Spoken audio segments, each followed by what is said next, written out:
मूर्ख गाढव.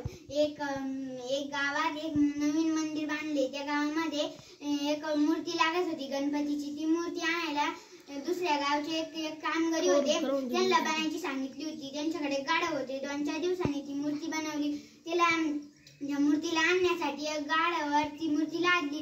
तो गाढव पुढे चालू लागले. ते सारे रस्त्यावरले माणसं त्याला नमस्कार करू लागले. त्या गाढवाला वाटले आपल्याला किती माणसं किती मानतात.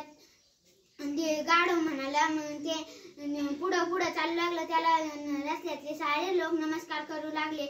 पुढे जो मंदिराजवळ आला त्याच्यावर मूर्ती काढली आणि त्याचा मालक घेऊन त्याला येत होता. त्या मालकाला लई राग आला होता. त्यानं सारा राग त्याच्यावरच काढला. काहून का त्याला भांड्याचे पैसे मूर्ती बनवल्याचे पैसे कमी दिले होते म्हणून त्याला इतका राग आला. त्या सारा त्या गाढवावर राग काढला. गाढवाला इतकं मारलं. त्याला तेव्हा त्याची चूक कळली. तो म्हणाला आपल्याला नाही ते माणसं नमस्कार करीत होते. ते आपल्या अंगावरल्या मूर्तीला नमस्कार करीत होते.